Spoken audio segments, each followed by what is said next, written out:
मे साखरे नाम विश्रुतम् येषां चरणसान्निध्यात् जीवा मुक्ता भवन्ति।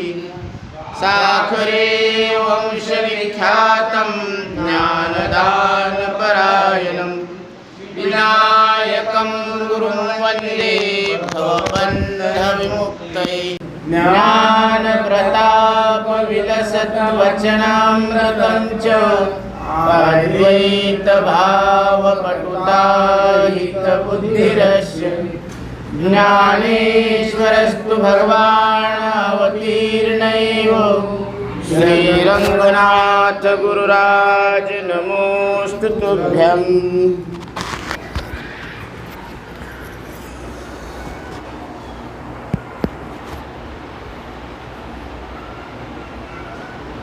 पण योगिनी समनसे वर्तन, तू सुकुमार रूप संपन्न, वय कवळे नाजूक पूर्ण, योग संशय येतसे। संन्यासास कदान शोभे, वर्तलीस तू अशुभे, मुक्त परीक्षणास्तव स्वयंभे, शरीरी घुसली जबरीने। मज हरविण्याची उपाय, संन्यासीनीस योग्य काय, वासना वशतेस दंड न्याय, अयोग्य असे करणी। संन्यासाचे तुझ नव्हे पालन, अनुचित कर्म घटले पूर्ण, परकाया प्रवेश दारुणत्वा केलासे योगिनी। काया प्रवेशास हेतू काय, तुझा माझा संकेत होता काय, योग्य असा कथी न्याय, अन्यायी पूर्ण असे तू। श्रीराम मंदिर संस्थान समतानगर सेलू येथे श्री संत सावता महाराज चरित्र या ग्रंथाचं अध्ययन चालू आहे। 9वा-10वा अध्याय चालू आहे। या अध्यायामध्ये आपला विषय झालेला आहे असा की सावता महाराज आणि वासंती यांच्यामध्ये जो संवाद झालेला आहे, तर हा संवाद इथं वर्णन करतात।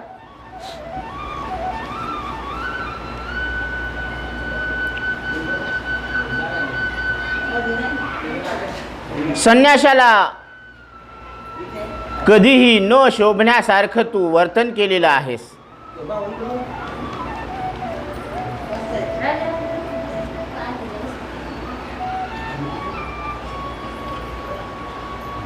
संन्यासास कदा न शोभे, वर्तलीस तू अशुभे, मुक्त परीक्षणास्तव स्वयंभे, शरीरी घुसली जबरीने।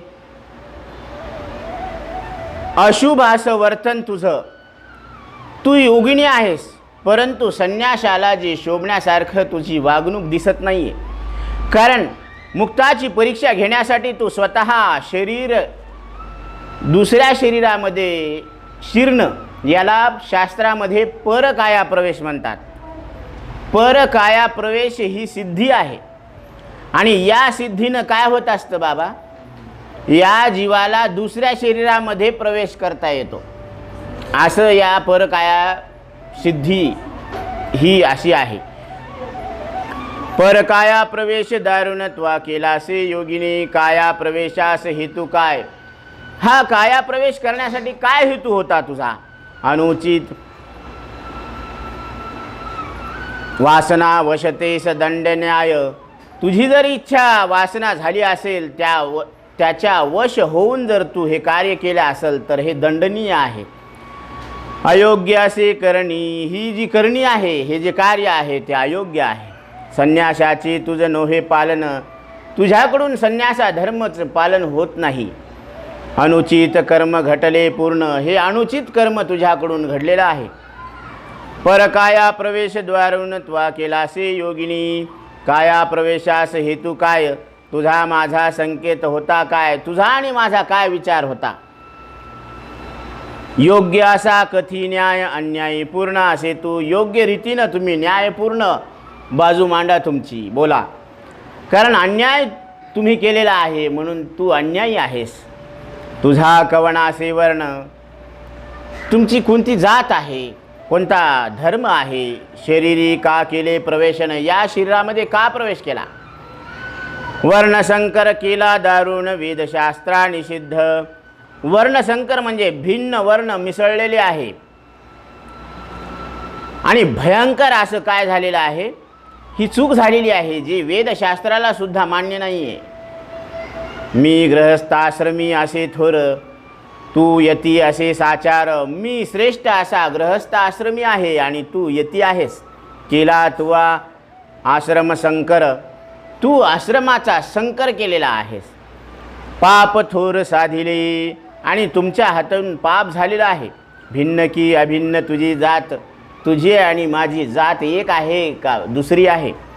तुझे न कळे मला गोत, तुमचं गोत्र मला कळत नाही आहे. असे असता प्रख्यात संबंध कैसा केलासी. अशी गोष्ट प्रसिद्ध असून सुद्धा तू माझ्याशी संबंध कसा केला. कारण वासंतीनं पाहिल्याबरोबर सावता महाराजांना आकर्षण करून घेतलं आणि परकाया प्रवेश म्हणजे त्या शरीरामध्ये प्रवेश केला. ही चूक आहे शास्त्रानुसार. तू सधवा की विधवा, म्हणजे तू सौभाग्यवती आहे का विधवा आहेस. दावितेशी संन्यास भावा, परंतु दाखवित आहे की तू संन्यासी आहे असा भाव तुझ्या शरीरावरून बाह्यलक्षणावरून दिसत आहे. अथवा ब्रह्मचारी स्वभावा अयोग्य तू दिसत असे, आणि स्वभावानं तू अयोग्य अशी ब्रह्मचारीनी दिसत आहेस. पाहता कोणताही प्रकार, कुठल्याही प्रकारानं जर पाहिलं, परस्त्री मजा अगम्य थोर, परस्त्री ही माझ्या बुद्धीला कळत नाही आहे. तू उत्पन्न केला संकर दोष थोर आचरलीस. तू मात्र याच्यामध्ये संकर म्हणजे दोष उत्पन्न केलेला आहेस. या गोष्टी कशासाठी केला, या सगळ्या गोष्टी तुम्ही कशासाठी केल्या. एकतर तुम्ही विनाकारण जगामध्ये भ्रमंतीसाठी निघाले आणि स्वतःचं मत मांडून सगळ्यांना जिंकण्याच्या इच्छेने निघालेले आहेत. आणि या पद्धतीने वेश धारण करून माझ्या शरीरामध्ये परकाया प्रवेश करण्याचा हेतू काय होता, जो शास्त्राकडून निषिद्ध मानला गेलेला आहे.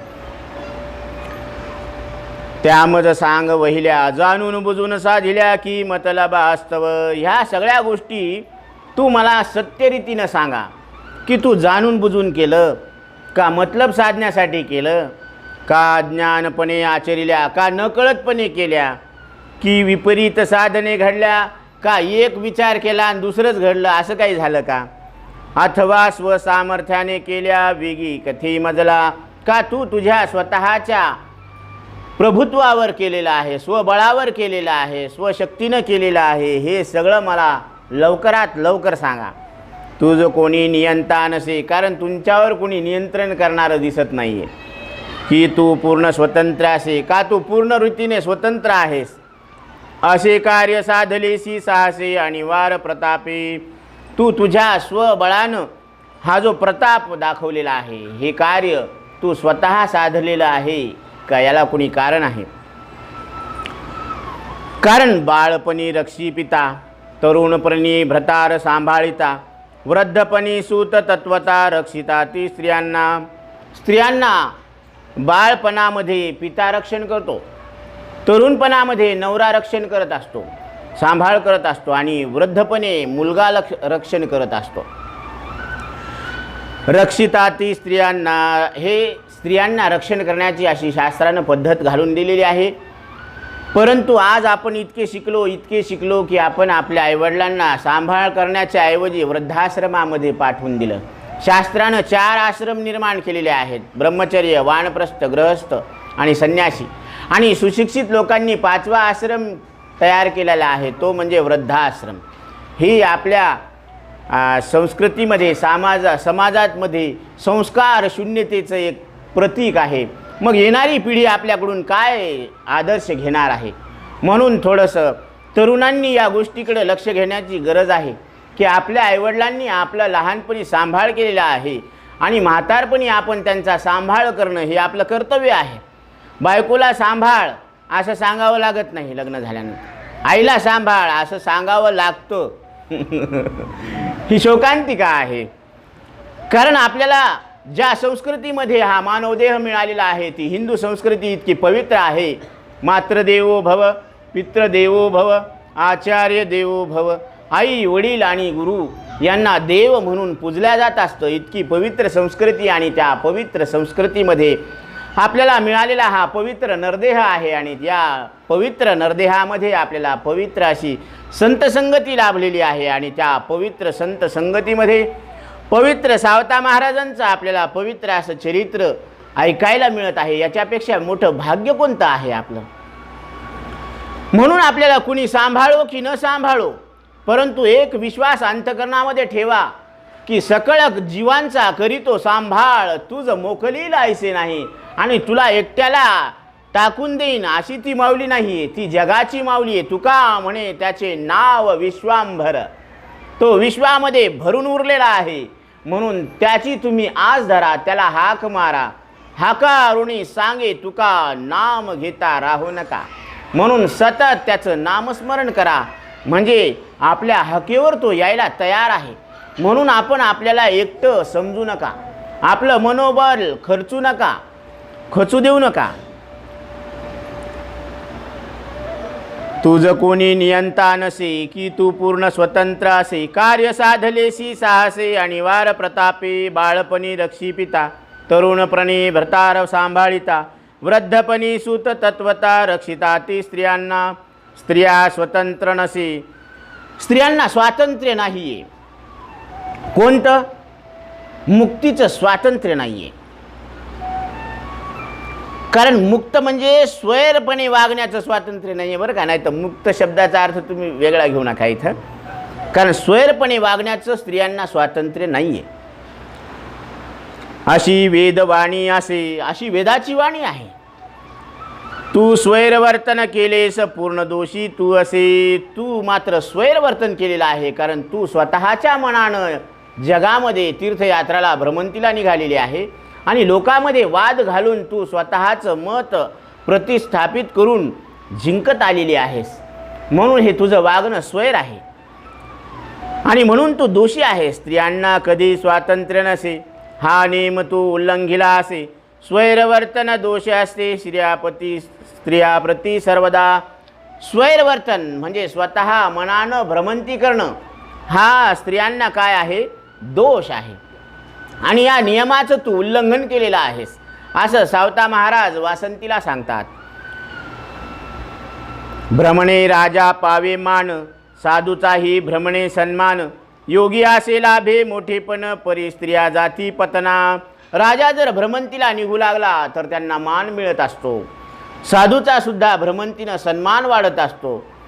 योग्याचा भ्रमंतीनं लाभ, त्याला मोठेपण मिळत असतं, श्रेष्ठपण मिळत असतं. परंतु स्त्रिया जर स्वैर वागू लागल्या, स्वैर भटकू लागल्या, भ्रमंती करू लागल्या, तर ती मात्र त्यांचं पतन होत असतं, त्यांची अधोगती होत असते. तू स्वैरवर्तन केले, जयाचे कार्य आरंभिले. दांडगाईने जनासह विवादिले, अयोग्य घडले तुझकडून. तू मात्र स्वैर असं वर्तन केलेलं आहे. जे कार्य तू हातामध्ये घेतलेलं आहेस ते दांडगाईने म्हणजे स्वतःच्या बळावर जनामध्ये तुम्ही वादविवाद घालून आपलं मत श्रेष्ठ आहे असं पटवून दिलेलं आहे. अयोग्य घडले तुझकडून, तुझ्याकडून ही जी घटना घडलेली आहे ती अयोग्य आहे. माझे तुझे मनाचा बसावा मेळ. माझ्या आणि तुझ्या मनाचे जे विचार आहेत त्या विचाराची एक बैठक व्हावी, ते कुठेतरी जुळावेत. हे तुझे कार्य झाले निष्फळ, हे तुझं कार्य मात्र निष्फळ झालेलं आहे. जय इच्छेने पगडा बसविशी प्रबळ, फेकेशी धूळ जननेत्रा. आपली जय व्हावी, आपला विजय व्हावा, आपण वादविवादामध्ये जिंकावं या इच्छेनं तू सगळ्या जनामध्ये प्रबळ असा पगडा बसवलेला आहे, तुझं प्रभुत्व बसलेलं आहे. असं फेकीशी धूळ जननेत्रा, आणि लोकांच्या डोळ्यामध्ये तू धूळ फेकत आहेस. आपुला पगडा बसावा, आपला विजय व्हावा व माझे पक्षाचा पाडाव व्हावा आणि माझा पराजय व्हावा. या बुद्धीने पाहासी जन जमावा, माझे असह्य योग वैभव. या बुद्धीनं तू योगा म्हणजे जनसमुदायामध्ये वागत आहेस, हे तुझं वागणं चुकीचं आहे. परंतु आणि याच इच्छेनं तू इथे आलेली आहे. परंतु माझं योग वैभव म्हणजे असह्य म्हणजे कसं आहे? अजय आहे. मी तुला जिंकू देणार नाही किंवा जिंकण्यासारखं माझं योग वैभव नाही आहे. माझी सत्व मिसळले, माझ्या सत्वामध्ये तू मिसळून घेतलं. हे तुझे कार्य विषवत झाले, हे तुझं जे काम आहे ना हे विषासारखं झालेलं आहे. अमृतविषी कालविले फुकट केले प्रयास, अमृतामध्ये तू विष कालवलेला आहे, परंतु हे प्रयत्न तुझे फुकट गेलेले आहेत. स्त्री पुरुष असती अनुकूल, हा समागम अमृतमय विशाल. जर स्त्री पुरुष जर अनुकूल असेल, एकमेकाशी संमत असेल, तर तिथं त्यांचा समागम हा अमृतमय घडत असतो. दोघांच्या संमतीनं जर मिलन झालं तर ते मिलन अमृतमय घडत असतं. एक विरक्त एक सकाम प्रबल तो समागम विषतुल्य. परंतु एकाची इच्छा आहे, एक आसक्त आहे आणि एक विरक्त आहे, एकाची इच्छा नाही आहे. मग दोघांचं अशा परिस्थितीमध्ये दोघांचं मिलन होणं हे विषासारखं आहे. तू जरी सकाम असली, तू जरी सकाम असली तरी मी निष्काम सिद्धी साधिली, मी निष्काम सिद्धी साधलेली आहे. विषतुल्य करणी झाली संगम रहस्य आणि ध्याना. तू संगमाचं रहस्य म्हणजे ती विचार करत आहे तू असा संगम करण्याचा, तर हे रहस्य मात्र तू ध्यानात आणून सुद्धा हे विषासारखं झालेलं आहे. आपुला आश्रम धर्म पाळी. तुम्ही तुमचा आश्रमाचा धर्म पाळा. संन्यास आश्रम आहे ना, मग त्याचा काय धर्म आहे ते तुम्ही पाळा ना. कपट बुद्धीने मजसी छळे. मला तुम्ही कपट बुद्धीनं छळू नका. हे मजन खपे वेल्हाळी खरे न लपवी मजपासुनी. हे मी सहन करून घेणार नाही, म्हणून हे सुंदरी हे माझ्यापासून तुम्ही लपून ठेवू नका. सत्पुरुष ब्रह्मवेत्ता राजा गुण लावण्य पतिव्रता भाजा. याकडे कपटे पाहू नये सहजा गेल्या कपटे नाशची. आता इथं सत्पुरुष ब्रह्मवेत्ता म्हणजे ब्रह्मज्ञानी जे आहेत आणि राजा, गुण लावण्य म्हणजे सौंदर्यवती, पतिव्रता भाजा म्हणजे पत्नी, पतिव्रता लावण्य पतिव्रता आहे आणि ती कोणाची तरी पत्नी आहे, सुंदर आहे आणि ती पतिधर्म नियमानं पालन करत आहे. अशा ठिकाणी याकडे कपटे पाहू नये सहजा. सहजा म्हणजे एकाएकी यांच्याकडं कपट दृष्टीनं पाहू नये. काय होतं, गेल्या कपटे नाशची. आणि कपट दृष्टीनं घेऊन जर आपण तिथं गेलो तर तिथं नाश निश्चित आहे. हे सूत्र आहे, हे ध्यानात ठेवायचं. सत्पुरुष शाप प्रबल. सत्पुरुषाचा शाप हा प्रभावी असतो. ब्रह्मदेवाचे बल. ब्रह्म आणि ब्रह्मदेवाचं बल. रूप यौवन सौभाग्य प्रबल. रूपवान तरुण सौभाग्य हे प्रभावी आहेत. अनुपम बल स्त्रियांचे. हे स्त्रियांचं बळ अनुपम आहे. याकरिता वरील ठिकाणी न जावे कपट रूपाणी. या वरील आता सांगितलेले जे ठिकाण आहेत त्या ठिकाणी कपट बुद्धीनं कधीच जाऊ नये. कार्य साधावे सरळ तऱ्हेनी कुटिलपणी नाश होय. सरळ मार्गानं सरळ मनानं तिथं जावं, काम होतंय. आणि जर कपट बुद्धीनं जर गेलं तर नाश निश्चित आहे. पुरुष तेजोमय तपोमय. पुरुष हा स्वतःच्या तेजानं तपी होऊन जात असतो. त्याशी कधी लगट करू नये, त्याला खोटं बोलू नये. जाती अध्ययन कधी स्वये. आणि भाव मजला म्हणजे अध्ययन जर स्वतः करत असताना आणि भाव म्हणजे इच्छा धरून जर आपण तिथं गेलो, तुझा स्वभाव कसा आहे, तुझा स्वभाव कसा आहे, कवण कारणी आली आहे, कोणत्या कारणानं तुम्ही इथं आलेले आहेत, हे सांग मज लवला हे व्रथा काळ न दवडी. हे मला पटकन तुम्ही सांगून मोकळं व्हा, कारण माझा वेळ घेऊ नका. मग वासंती कथू लागली. यानंतर वासंती सावता महाराजांना सांगू लागली, आपली भाषण शैली ऐकली. तुमच्या बोलण्याची जी शैली आहे, जी पद्धत आहे ती मी ऐकली. परिभाषण प्रकार सखोली ते ऐका महाराज. परंतु सावता महाराज, तुमच्या सांगण्याची जी खोली आहे ती मी तुम्हाला सांगते, ऐका. ज्या भाषणी नसे दोष. ज्या भाषणामध्ये दोष नसतात. गुणांचा होय प्रकाश.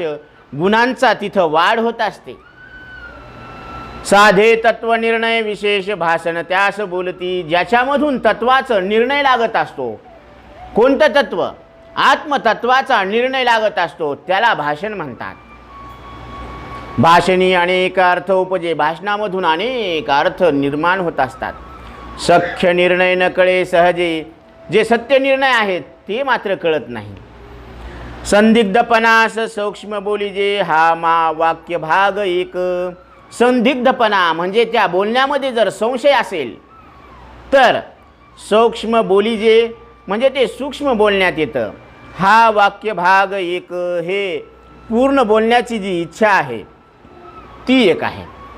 म्हणजे बोलणाऱ्याचं बोलण्यातून जर आपल्या अंतःकरणामध्ये संशय उत्पन्न होत असेल तर ते बोलणं अपुरं आहे, त्याला पूर्ण बोलणं म्हणता येत नाही. पूर्वपक्ष उत्तरपक्ष यात गुणदोषांचे यथागणन होत. पूर्वपक्ष आणि उत्तरपक्ष म्हणजे उत्तरमीमांसा पूर्वमीमांसा म्हणजे एकमेकांचं जे बोलणं आहे ना त्या बोलण्यामध्ये गुणदोषाची गणना होत असते. त्या सांख्य असे बोलत, हा वाक्य भागची असे. हे पूर्ण बोलण्याचा भाग कोणता आहे की सांख्यशास्त्रामध्ये काय केलेलं आहे की गुणदोषाची गणना केलेली आहे. सांख्यशास्त्रानं आत्मा आणि अनात्माचा निवाडा केलेला आहे. मग तो वेदांत शास्त्रानं मान्य केलेला आहे, तेवढा भाग घेतलेला आहे. परंतु सांख्यशास्त्रानं प्रकृती स्वतंत्र मानलेली आहे आणि पुरुषसुद्धा स्वतंत्र मानलेला आहे. परंतु पत्नी स्वतंत्र नसते आणि पतीही स्वतंत्र नसतो. पत्नी ही पतीच्या अधीन असते, तशी माया ही ब्रह्माच्या अधीन आहे, प्रकृती ही पुरुषाच्या अधीन आहे. म्हणून निवडायला सांगितलेलं आहे ज्ञानोबरायांनी. सर्व सुख गोडी साही शास्त्र निवडी, रिकामा अर्ध घडी राहू नको. अर्ध क्षण सुद्धा तू रिकामा बसू नको बरं का. हे 5 शास्त्रकार खरंच बोलतेत असं नाहीये. तू निवडून घे, कारण आपल्याला सर्व सुख पाहिजे ना. प्रत्येक जीवाला सुखाची इच्छा आहे. मग जर त्याला सुख पाहिजे अशी इच्छा आहे तर त्यानं शास्त्र निवडायला पाहिजे. जसं कसं निवडावं बाबा शास्त्र. निवडिता ही खडे तेने दळणा ओझ घडे. जसं आई माय माऊली दळणातले खडे वेगळे करते, हे दळणातले खडे वेगळे करायला जितकी बुद्धी लागली तितकीच अनात्म वर्गातून मी आत्मा वेगळा आहे असं कळून घ्यायला तितकीच बुद्धी लागते. तुम्हा सांगते वेगळं निघा, वेगळं निघून संसार बघा. आता हे वेगळं निघा म्हणलं एवढंच ऐकलं यानं, पूर्ण ऐकायला पाहिजे ना. हे घरी गेलं आणि मायबापातूनच वेगळं निघालं, हाय का येडं. ते म्हणे महाराजच म्हणले. अरे महाराज पुढं काय म्हणले हे ऐकायचं ना. म्हणून अर्धवट ऐकू नये. काय होत असतं मग, अशी फजिती होत असते. म्हणून काय सांगते ती गवळण, आता ग साजने झाले मी निसंग, विकल्प नवऱ्याचा सोडियला संग. कोणत्या नवऱ्याचा संग सोडला? विकल्प, कल्पना. आणि कल्पना एका जनार्दनी कल्पची मुराला, तोची हरी झाला ब्रह्मरूप. जो संत संगती वाचून कल्पना करत बसला होता तो संताच्या संगतीत साधक आल्यानंतर त्यानं कल्पना टाकून दिली आणि तोच हरी झाला ब्रह्मरूप. म्हणून कल्पना सोडा, आपण ब्रह्म आहोत. जसं काय असतं ते 24 कॅरेटचं सोनं असतं, तसं ते त्याच्यावरचं जे काही हिणकस भाग आहे ना तो निघून गेला की ते सोनंच आहे 24 कॅरेटचं. किडाळाचा दोषू जाय साडे पंधरे तै तैची होय, तैसे जीवा ब्रह्मत्व आहे संकल्प लोपे. तसं जीवाला ब्रह्मरूपत्व आहे, पण कधी संकल्प त्यानं सोडला की तो ब्रह्मरूप आहे. म्हणून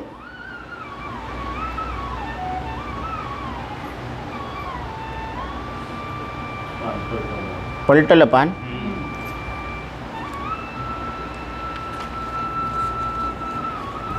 पूर्वपक्ष उत्तरपक्ष यात गुणदोषांचे यथागणन होत. त्या सांख्य असे बोलत, हा वाक्य भागची असे. गुणदोष यथार्थ पाहून बोलण्याचा नियम ठरणे. बोलण्याची जी पद्धत असते, बोलायचे नियम जे ठरवायचे असतात ते गुणदोष पाहून ठरवायला पाहिजे. क्रम ऐसे त्या विधान वाक्य भागी असे. असा क्रम त्या विधानामध्ये त्या वाक्याच्या विभाजनामध्ये असावा, असं बोलणं असावं. धर्म अर्थ काम मोक्ष याचा जाणून यथार्थ पक्ष. धर्म अर्थ काम आणि मोक्ष यांना यथार्थ रूपानं जाणून ह्यांचा पक्ष जाणून निश्चयपूर्वक देणे साक्ष विनिर्णय पक्ष वाक्याचा निश्चयपूर्वक साक्ष द्यायला पाहिजे. हा निर्णय पक्ष वाक्याचा आहे. अनुकूल प्रतिकूल वक्त्रमत प्रेमद्वेषी उघड होतं. हे अनुकूल किंवा प्रतिकूल हे मत आहे, हे बोलणं आहे. हे कसं लक्षात घेता येतं? तर प्रेमद्वेषी उघड होत. प्रेम करायला लागले तुम्ही, प्रेमानं करायला लागलेत का द्वेषानं बोलायला लागलेत, तर याच्यावरून हे उघड होते. प्रयोजन नामे त्या कथित, याला फळ असं म्हणतात. वाक्य विभागी चतुर, चतुरांच्या बोलण्यातून याला फळ असं म्हटलेलं आहे.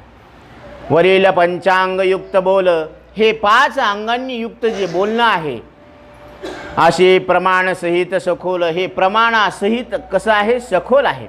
त्या वाक्य बोलती निश्चल चतुर भाषणी श्रोते, त्याला चतुर भाषणी जे आहेत, चतुर वक्ते जे आहेत, तर त्याला वाक्य असं म्हटलेलं आहे. तरी तर परत काय सांगितलेलं आहे की शंकेला सूक्ष्म म्हणतात. ही बोलण्याची इच्छा पुरे पूर्व पक्ष उत्तर पक्ष यामध्ये गुणदोषांची तुलना होते, त्याला सांख्य असे म्हणतात.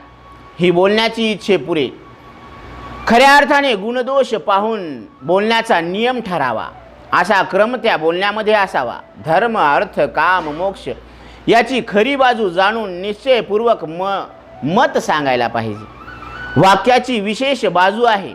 अनुकूल प्रतिकूल मत सांगणे प्रेम द्वेषामध्ये उघड होत असते. फळ असं नाव ज्याला म्हणतात ते चतुर बोलत असतात. वरील पंच अंगाने युक्त बोल प्रमाणासहित अर्थपूर्ण असताल त्याला चतुर ऐकणारे वाक्य म्हणतात. वरील वाक्याचे पंचांग एका अर्थाने हे जिथं स्पष्ट दिसतात यथार्थ रूपाने त्याला वाक्य म्हणतात. ते माझे ऐका. मग माझं वाक्य काय आहे ते ऐका. वरील वाक्याची पंचांगे एका अर्थी दिसती जागे, वाक्य म्हणती यथार्थ योगे, ते माझे परिसा अर्थपूर्ण अभिन्नार्थ नसे. अर्थपूर्ण जे असतं तर ते एकमेकापासून अभिन्न नसतं. न्यायानुसार फाजील शब्द नसे. न्यायानुसार आहेत हे काही व्यर्थ फाजील बोलणं नाही आहे, हे शब्द नाही आहेत. संक्षिप्त त्यात सार असे कोमल असेल स्पष्ट.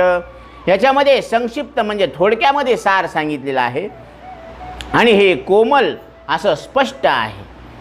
शब्द श्रेष्ठ असे थोर, हे शब्द श्रेष्ठ आहेत. निरस नसे कदा अक्षर, अक्षरामध्ये रस नाही आहे, ते निरस आहेत असं कधीच होऊ शकत नाही. प्रत्येक शब्दामध्ये रस आहेत, म्हणून 9 रस असतात बरं का. ऐकून आपल्याला अंगावर शहारे येतात, ऐकून आपल्या अंतकरणामध्ये दया उत्पन्न होते, करुणा, रौद्र.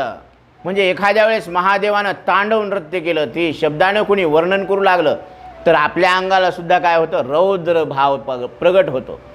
एखाद्या वेळेस आपल्याला बोलून राग येतो, बोलून दया येते, तर हे बोलण्यातून हे राग प्रगट होत असतात.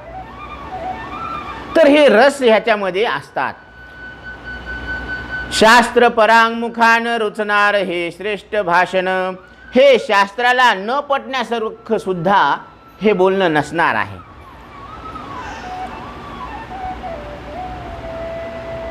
हे श्रेष्ठ भाषण निर्वाण ज्ञान पवित्र थोर, हे मोक्ष ज्ञान प्रदान करणारं असं पवित्र आहे. वदेन पद क्रमानुसार, तुम्हाला पद आणि क्रम याच्या अनुसार मी बोलणार आहे. ग्राम्य अश्लील अमंगळ नसणार, हे गावंढळ भाषा किंवा अश्लील अमंगल असं बोलणं नसणार आहे. शास्त्रानुसार नसे अत्रत, म्हणजे शास्त्रानुसार, शास्त्राला जे मान्य आहे असंच बोलणार आहे, ते खोटं नसणार आहे. धर्म अर्थ काम शास्त्रानुसार नसे त्यात गावंढळ प्रकार, इष्ट प्रतिपादन समर्थ थोर नसे दुर्बोध श्रोत्याला, श्रोत्याला न कळण्यासारखं सुद्धा हे बोलणं नसणार आहे. कारण याच्यामध्ये गावंढळ प्रकार दिसणार नाही तुम्हाला. जसं शास्त्रानं सांगितलेलं आहे धर्म अर्थ काम आणि मोक्ष, याच पद्धतीनं हे बोलणं. तर्काने पुरे करण्यास कधी न पडती सायास, तर्क लावल्याबरोबर हे तुम्हाला लक्षात येऊ शकतं. याच्यामध्ये तुम्हाला प्रयत्न करायची आवश्यकता नाही. न भासे निष्फलता त्यास, आणि त्याच्यामध्ये तुम्ही निष्फळ होताल असंही काही नाही आहे. बुद्धी दोष नसे पुढील, आणि त्याच्यामध्ये बुद्धीचा दोष नसणार. काम क्रोध भय लोभ. काम क्रोध लोभ भय दैन्य दर्श लज्जा हे स्वयंभ. कृपा अभिमान नव दोष स्वयंभ नसे. माझ्या भाषणी हे 9 दोष माझ्या बोलण्यामध्ये नसणार आहेत. म्हणजे बोलण्यामध्ये 9 प्रकारचे दोष नसावे. मग आपण कोणाचं बोलणं ऐकत असोल तर आपल्याला लक्षात यायला पाहिजे की यांच्या बोलण्यामध्ये 9 दोष नसायला पाहिजे. कोणते हे ध्यानात ठेवायचे. काम क्रोध भय लोभ. लोभ नसायला पाहिजे बोलण्यामध्ये. दैन्य म्हणजे दारिद्र्य नसायला पाहिजे. दर्श म्हणजे दर्प. लज्जा आणि स्वयंभ म्हणजे मी असा मीपणा नसायला पाहिजे. कृपा अभिमान नव दोष स्वयंभ. माझ्या कृपेनं हे मी सांगतो म्हणून अशा प्रकारचे 9 दोष त्या बोलण्यामध्ये नसावे. असं बोलणं माझ्या बोलण्यामध्ये हे दोष नसणार. कोणत्याही तात्विक भाषणात कोणत्याही तत्वदृष्टीनं जर पाहिलं तर त्या भाषणामध्ये वक्ता श्रोता व वाक्य अनुकूल असत. वक्ता म्हणजे बोलणारा, श्रोता म्हणजे ऐकणारा, यांच्यामध्ये कुठंतरी एक वाक्यता असायला पाहिजे. नाहीतर बोलणारा बोलायला लागला, ऐकणारे ऐकायला लागले, पण समजायला काय, आपल्या पदरात काय पडायलं याचं सुद्धा विचार करायला पाहिजे ना. का उगं टाइमपास म्हणून ऐकायचं असं नाही आहे. स्पष्टार्थ ते सिद्ध होतं शास्त्रसंमत यथार्थ. शास्त्रानं जे संमत केलेलं आहे म्हणजे त्याला मान्य आहे असं यथार्थ बोलणं तिथं स्पष्ट व्हायला पाहिजे. हे सिद्ध व्हायला पाहिजे की आपण कोण आहोत, आपण कशासाठी आलेलो आहोत, आपण काय ऐकत आहोत याची जाणीव श्रोत्यांना असायला पाहिजे. श्रोत्यास मुळी न जुमानता वक्ता सांगे स्वमता. आता समोर बसलेले श्रोते आहेत पण त्यांना समजायलं का नाही समजायलं ही गोष्ट ध्यानात न घेता वक्ता जर सांगणारा जर स्वतःचंच मत सांगू लागला, उत्कृष्ट अर्थ म्हणी न भरता फुकट होय बडबड, मग त्याचा अर्थ ऐकणाऱ्याच्या मनामध्ये प्रगट न होता ती फुकट केलेली बडबड आहे. वक्त्याचे मत वेगळे असे, सांगणाऱ्याचं मत वेगळं आहे, ते बाजूस ठेवीत असे. श्रोत्र संतोषी प्रतिपादित असे. श्रोत्याचा सारांश म्हणजे ऐकणाऱ्याचं मन रमावं असं जर सांगणारा सांगत असेल तर ते सांगणाऱ्याचं सांगणं दोषयुक्त आहे. डॉक्टरनं रोग्याच्या मनानं औषध द्यावा का जे पाहिजे तेच द्यावा. नाही ते म्हणू लागला डॉक्टर साहेब मला नाही का गोड औषध द्या. आता गोड औषध कुठून द्यावं, तुला खोकला आलेला आहे, तुला कडूच औषध घ्यावं लागणार आहे. नाही म्हणे मला गोड द्या.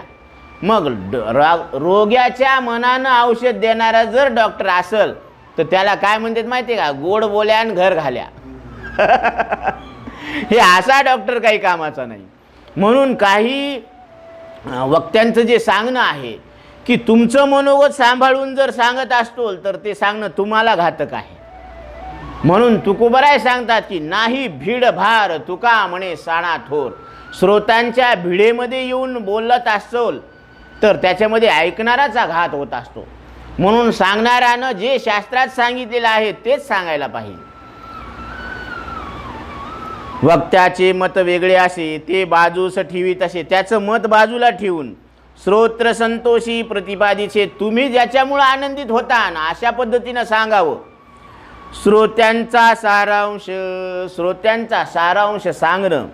असल्या भाषणी उपजे भ्रम. अशा बोलण्यामध्ये भ्रम निर्माण होतो श्रोत्याच्या अंतकरणामध्ये.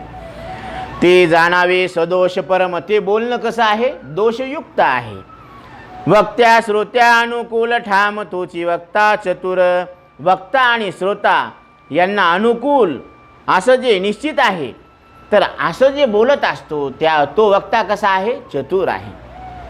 असे हे माझे श्रेष्ठ भाषण. असं हे माझं श्रेष्ठ असलेलं भाषण. महाराज ऐका आपण. सावता महाराज आता माझं बोलणं ऐका. शांत चित्ते करा श्रवण अर्धज्ञान सहित. आता तुम्ही शांत चित्तानं व्यवहार व ज्ञान यांची सांगड घातलेली जे बोलणं आहे ते माझं परिपूर्ण ऐका.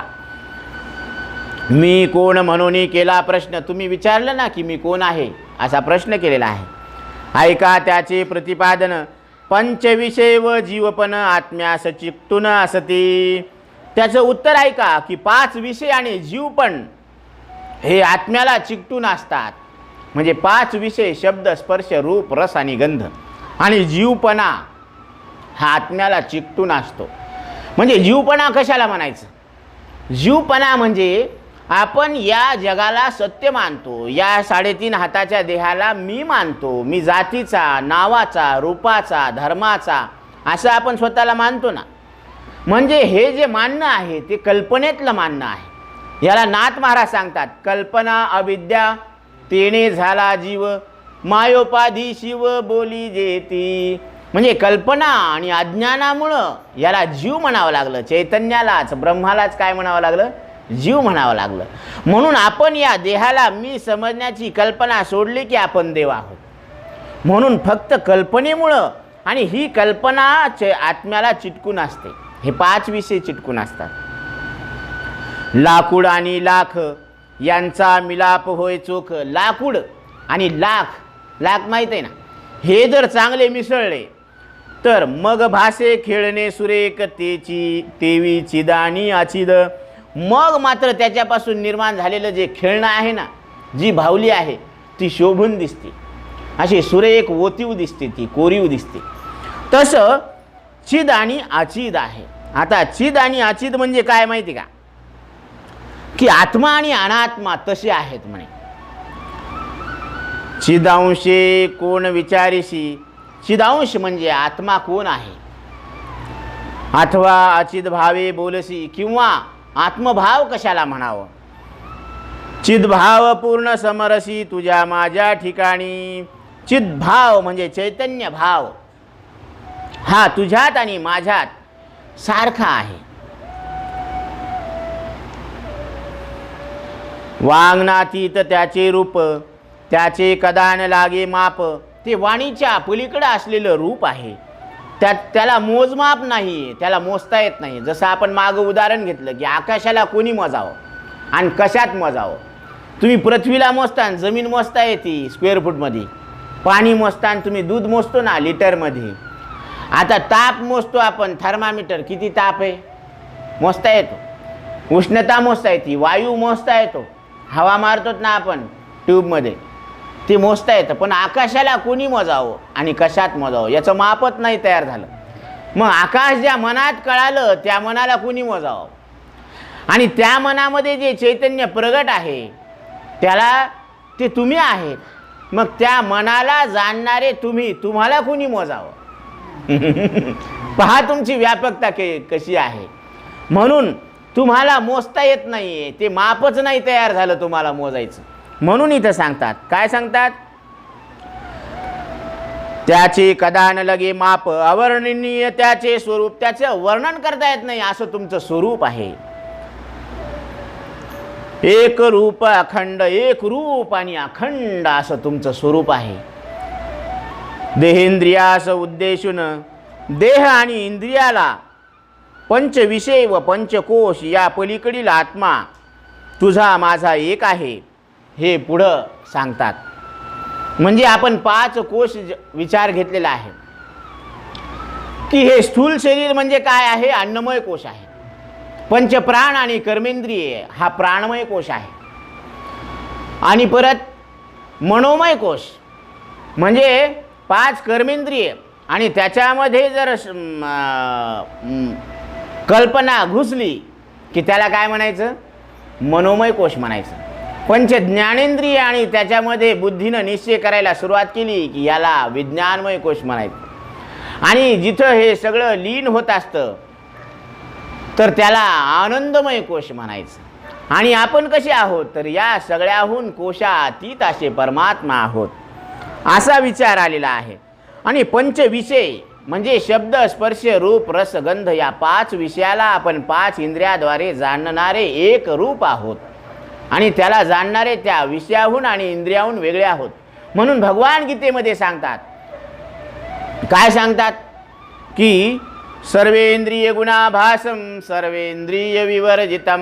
सर्व गुणांना आणि त्या इंद्रियांना आपण भासवून त्याच्याहून कसे आहोत? वेगळे आहोत. असं वेगळेपण आपण आपलं ध्यानात घ्यायला पाहिजे. देहेंद्रियास उद्देशून जरी विचारसी मी कोण, ती आहे जड संपूर्ण उत्तर देण्या असमर्थ. तुम्ही देह इंद्रियाकडून जर मला बोलत असताल तर ते तर जड आहेत आणि ही जड असल्यामुळं ती उत्तर देण्याला असमर्थ आहेत. तुझ्या माझ्यामध्ये एकची काय पुससी निराळेची. तुझ्यात आणि माझ्यामध्ये एकच आत्मा आहे, मग निराळं काय विचारता तुम्ही. बोलतीशी जड चेतन संघातची तूही तुझ मज सारखा. आणि जर तुम्ही जड चैतन्याबद्दल बोलत असताल, हा जो संघात आहे तर तो सुद्धा तुमचा आणि माझा सारखाच आहे. कारण ही अनात्म प्रकृती संघात आहे ना, हा अनात्म वर्ग, हा जो तांडा आहे, शरीर श्वास इंद्रिय आणि अंतकरण एवढंच आहे ना, बाकी याच्या पुढं काय आहे. आणि ह्या अनात्म व्यवस्थेमध्ये चैतन्य प्रगट आहे. जसं पंथी तेल वात असली की ज्योत प्रगट होत असते, तसं शरीर इंद्रिय अंतकरण मन असलं की चैतन्य प्रगट होत असतं. म्हणून या उपाधी माझी गुप्त चैतन्य असे सर्वगत ते तत्वज्ञ संत स्वीकारिती. ते तत्वज्ञ संत याचा काय करतात, स्वीकार करतात. इंद्रिय न कळे स्वतःचे ज्ञान. इंद्रियाला स्वतः कळत नाही, डोळ्याला डोळा कळत नाही. डोळ्यानं रूप कळतं पण डोळ्याला डोळा कळत नाही. कानानं शब्द ऐकू येतो पण कानाला कान कळत नाही. कारण कान आकाशाच्या शुद्ध सत्वगुणाचा आहे, पंचीकरणात आपण मागं पाहिलं. आणि आकाशाच्या तमोगुणाचा हा शब्दगुण आहे, म्हणून शब्दालाही कळत नाही. आणि आकाशाच्या शुद्ध सत्वगुणाचं अंतकरण आहे, त्यालाही कळत नाही. आणि शब्द तर कळायला लागलेत. मग न दिसणारे शब्द न दिसणाऱ्या कानातून, न दिसणाऱ्या मनात, न दिसणाऱ्या मीला कळायला लागलेत. कुठं? आत्ता. कोणाकोणाला? सगळ्याला. आत्ता इथं शब्द कानातून मनात कळायला आणि तो तुम्हाला कळायला. मग तुम्ही शब्द आहेत का? तुम्ही कान आहेत का? तुम्ही मन आहेत का? का शब्दाला कानाला मनाला जाणणारे तुम्ही त्याच्याहून वेगळे आहात?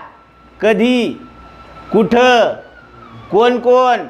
आत्ता इथं सगळे कानाहून शब्दाहून मनाहून वेगळे आहेत. असं जरा खाजवा की काय डोकं हो. असं ध्यानात घ्या. म्हणून इंद्रिया न कळे स्वतःचे ज्ञान लागते ज्ञान बाह्य साधन. मन त्याचे प्रेरक पूर्ण चंचल व्यापारी. त्याला ज्ञानाचं बाह्य साधन आहे. हे बाह्यचे विषय ज्ञान होण्याचं साधन आहे हे कान इंद्रिय. मन त्याचे प्रेरक पूर्ण आणि मन त्याला चालना देतो. चंचल व्यापारी. हा मन काय आहे? व्यापारी आहे. आणि हा इंद्रियाकडून विषयाचा व्यापार करून घेतो. पूर्ण निश्चय बुद्धी करी. बुद्धीचं काम काय आहे? निश्चय करणं. एखादी गोष्ट केली तर म्हणतात ना, कोणी केली तर ते म्हणतात मी केली. याला म्हणते निश्चय बुद्धीचा. हा अहंकार आहे. मग एखादी गोष्ट करावं का नाही करावं, करावं का नाही करावं, आज पोथीला जावं का नाही जावं, ढकता आलेलं आहे. याला संकल्प विकल्प हे मनाचा स्वभाव आहे. आणि कुणी म्हणतं की जाऊ द्या, आज काही जरी झालं, पाऊस आला बी भिजलो बी तरी पोथीला जायचं. हा जो निश्चय आहे याला बुद्धी म्हणायचं. हे बुद्धीचं काम आहे. बुद्धी निश्चय आत्मज्ञान ब्रह्मरूप भावी आपणा आपण. ब्रह्मनिष्ठा राखे पूर्ण तत्परायण अहर्निशी. बुद्धी निश्चय आत्मज्ञान. म्हणून बुद्धीनं निश्चय केलं की आपण आत्मा आहोत. सत्वती ते सहाय्य करी आणि सत्वगुण त्याला सहाय्य करत असतं. त्यापुढे मी माझा अभिमान थोरी वासना वशे जीव. आणि त्याच्या पुढे जाऊन मी आणि माझपणा हा जो अभिमान आहे ना, तर हा वासनेला वश होऊन जीव अभिमान धरत असतो. वासनेमुळं त्याला जन्म घ्यावा लागतो. कारण अहंकारानं वासना राहिली. आता शरीर संपलं आणि वासना तशीच राहिली. म्हणून रामायणामध्ये एक असं उदाहरण आलेलं आहे. सीता मातेच्या मांडीवर प्रभू रामचंद्र असं डोकं टेकून पडले होते आणि त्यांनी एक दृश्य पाहिलं. एक मुंगळा दुसऱ्या मुंगळ्यावर बसून जाऊ लागला आणि त्यांना हसू आलं. मग सीता मातेनं विचारलं की प्रभू तुम्ही का हसले मला सांगा. ते म्हणले काही नाही म्हणे, असं सहज हसलो. सीता माता म्हणले की तुम्ही शहाणे आहेत आणि शहाणे ज्ञानी माणसं सहज हसत नसतात. आपण कशालाही हसतो. आपल्या हसण्याला तारतम्य नसतंय. म्हणून कशामुळे हसले तुम्ही सांगा. तर त्यावेळेस प्रभू रामचंद्र सांगतात सीतामातेला, हे सीते, हा जो वरचा मुंगळा आहे ना, तर हा मागच्या जन्मामध्ये 11 वेळेस इंद्रपद भोगून आलेला आहे. किती वेळेस? 11 वेळेस. मग ह्यानं 11 वेळेस इंद्रपद भोगल्यामुळं इंद्राला काय असायचं, बाहेर जायचं ना शॉपिंगला की ऐरावत नावायचा पांढरा हत्ती घ्यायचा. संकल्प केला की ऐरावत यायचा आणि त्याच्यावर बसून जायचं. आता ते इंद्रपद गेलं, पण सवय कुठं गेली? ऐरावतावर बसायची सवय कुठे गेली? म्हणून त्यानं या मुंगळ्यालाच ऐरावत केलं आणि त्याच्यावर बसून जाऊ लागला. म्हणून तिथं सिद्धांत मांडला की माया मरी न मन मरे, मरमर गए शरीर, आशा तृष्णा ना मरे, कह गए दास कबीर. शरीर संपत आणि वासना तशीच राहते. म्हणून या वासनेचा पुसावा ठाव, वासनेचा पुसावा ठाव. ही वासना समूळ नष्ट व्हायला पाहिजे. मग ती कशानं नष्ट होईल? तर ती ब्रह्मज्ञानानं नष्ट होत असते. म्हणून मन मुरे मग जे उरे, ते तुम्ही कारे न व्हा. म्हणून हे मनच काय आहे? लक्ष 84ला घालणारं बीज आहे. आणि तुकोबराय सांगतात, बीज भाजून केली लाही, आम्हा जन्म मरण नाही. ह्या बीजाला आम्ही काय करू? भाजून टाकलेलं आहे. आता भाजलेलं बी पेरलं तर उगवतं का? म्हणून ती ज्वारी भाजली आणि आम्ही त्याची लाही केली. तसं हा देह आम्ही जाळून टाकला आणि या देहालाच काय झालं? ब्रह्मत्व प्राप्त झालेलं आहे. म्हणून बाप रखुमा देवीवरू दीनानाथ भेटला, विठ्ठल विठ्ठल झाला देह माझा. हा देहच काय झाला? विठ्ठल स्वरूप झाला. मग इंद्रिय काय आहेत? विठ्ठल आहे. मन काय आहे? विठ्ठल आहे. आणि त्या मनामध्ये जे प्रगट चैतन्य आहे ते तरी काय आहे? ते का भूत आहे का? ते सुद्धा विठ्ठल आहे. म्हणून इथून तिथून काय आहे? विठ्ठलच आहे. म्हणून अशी दृष्टी प्राप्त होत असते.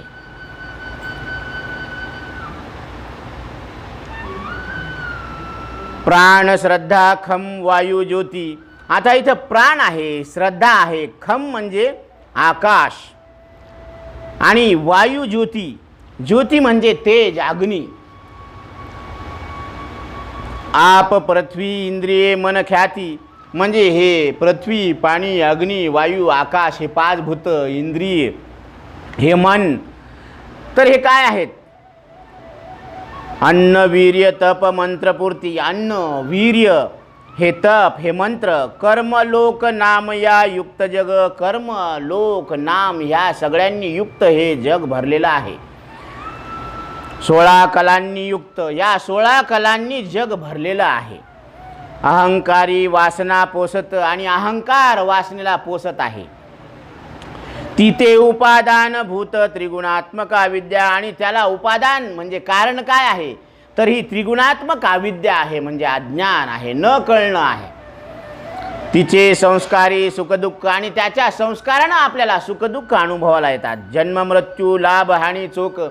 जन्म मृत्यू लाभ हानी हे आपल्याला स्पष्ट लक्षात येत असतं. प्रिय अप्रिय द्वंद्व भाक योग असे यांचा. जी आपल्याला एखादं घटना आवडते, एखादा विषय आवडतो, एखादा आवडत नाही, तर ही प्रिय अप्रिय ही द्वंद्व जी भाषा आहे ना, तर हे सुद्धा कसं आहे? योग असे यांचा योग निर्माण होतो. प्रकृतिरूप कार्ययोग. हे प्रकृतिरूप हे कार्य काय आहे? योग आहे. त्या साह्य असे कालभाग. आणि त्याला सहायतेला कोण असतो? काल असतो. जीव वासनानुरूप अव्यंग त्रेतादी रूपी. आणि जीव वासनानुसार त्याला शरीर मिळत असतं. युग बदलतेत, सतयुग, द्वापरयुग, त्रेतायुग आणि कलियुग. मग आपण राम अवतारात नव्हतो का? आपण कृष्ण अवतारात नव्हतो का? आपण होतो, पण आपण संताच्या संगतीत आलो नव्हतो, म्हणून इथपर्यंत आलो. काय झालं? तेव्हाही होतो आपण, पण संत संगतीत आलो नाही, म्हणून इथपर्यंत आपण आलेलो आहोत. कालयोगे जन्म मरण. काळानुसार जन्म आणि मरण हे असतं. सुखदुःख लाभे पूर्ण. सुखदुःख आपल्याला मिळत असतात. उन्नती अधोगतीस कारण हे घडवी काळ. उन्नती किंवा म्हणजे प्रगती किंवा अधोगती ह्याला कारण काय असेल तर हे कालाची गती आहे. पंचमहाभूते सदा सद्भाव, हे पंचमहाभूते कधी असतात कधी नसतात. धर्माधर्म बीजभूत वासना विधित्व, हे धर्म आणि अधर्म हे बीजभूत म्हणजे काय आहे, वासना आहे.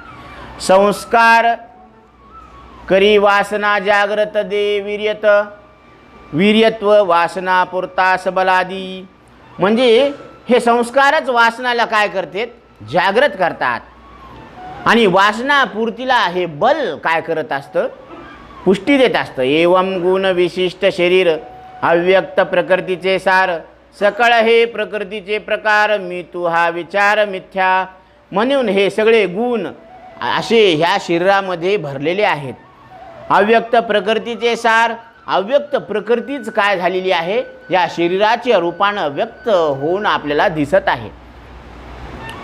सकळ हे प्रकृतीचे प्रकार मी तू हा विचार मिथ्या, हे सगळं प्रकृतीचाच काय आहे, आविष्कार आहे.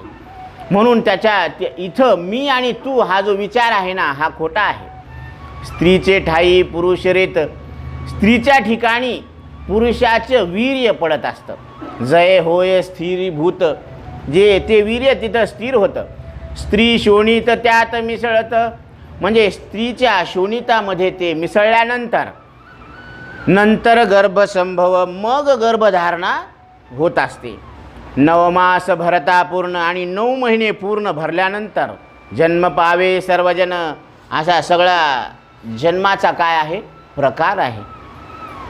नामरूपाचे प्रमाण होत असे नंतर, आणि मग नाम आणि रूप हे नंतर ठेवण्यात येतात. 12व्या दिवशी नाव ठेवतात, त्याला बारसं म्हणतात, आणि 13व्या दिवशी तेरसं करतात. पुरुष स्त्री जैशी खूण त्या वर्गी होय गणन, मग लिंगभेदावरून पुरुष स्त्री अशी गणना केल्या जाते. क्षणोक्षणी पालट पूर्ण होत असे सारखा, मग त्याच्यामध्ये क्षणाक्षणाला काय होत असतो, बदल होत असतो. बालपणीची नखे बोटे लाल, आता पहा बरं, बालपणामध्ये लेकराचे बोट नख लाल लाल असतात.